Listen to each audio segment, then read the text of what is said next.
it's a very exciting day. I know we're all so pleased and so happy with the great news that little Cleo Smith has been found alive and well. It's a remarkable, exciting, uplifting news that was a surprise, I'm sure, to all of us, but the result of some great police work by some great people. I'd like to especially acknowledge the West Australian Police, and in particular Superintendent Rod Wild, who led the task force into these matters up in Carnarvon. He had around 100 officers working full-time on this project, and then there was a whole range of volunteers, SES volunteers and everyone else across the community who did some amazing work searching for little Cleo. I'd like to also acknowledge the analysts, the behind-the-scenes people. I just spoke to some of them just now, in particular Arlene and Matt, but also the rest of the team of 10 people who did a lot of the analytical work behind the scenes, looking at various forms of technology that very much assisted in solving this mystery. And I'd like to thank them for their work. Can I thank the Commissioner and all the rest of West Australian Police? I've spoken to a range of them this morning for all of their work. And thank the community of Carnarvon, who provided support and assistance and information that helped uncover what has occurred here. So everyone involved, just a marvellous job. It's an amazing piece of police work, amazing piece of detective work.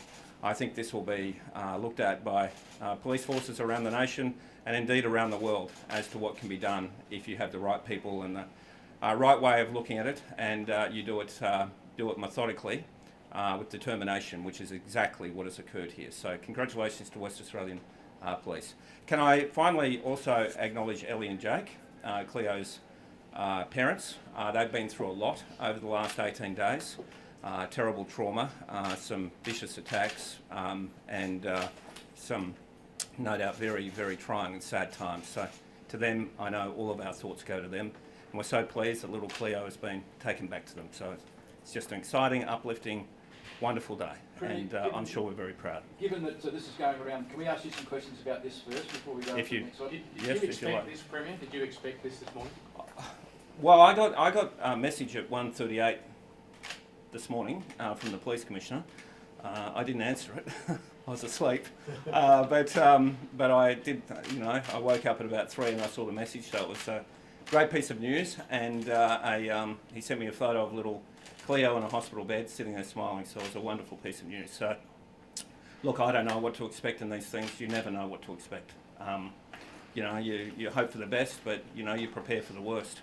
It's just an exciting day for all of us. We talked about the analysts and the data. I mean, can you elaborate a little bit more on that as to what you say their role was?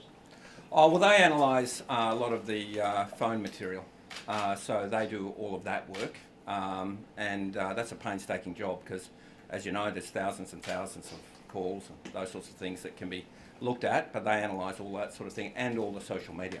So that's a massive task. So they did it methodically in a very painstaking way to uncover information, and so I'd just like to thank them. And as I said, I was just on the phone to them. They were having a team meeting, no doubt all very excited. Arlene, who leads the team, she told me it was great to provide the country with positive news this morning, rather than waking up this morning to something negative. It was great to wake up to some great positive news.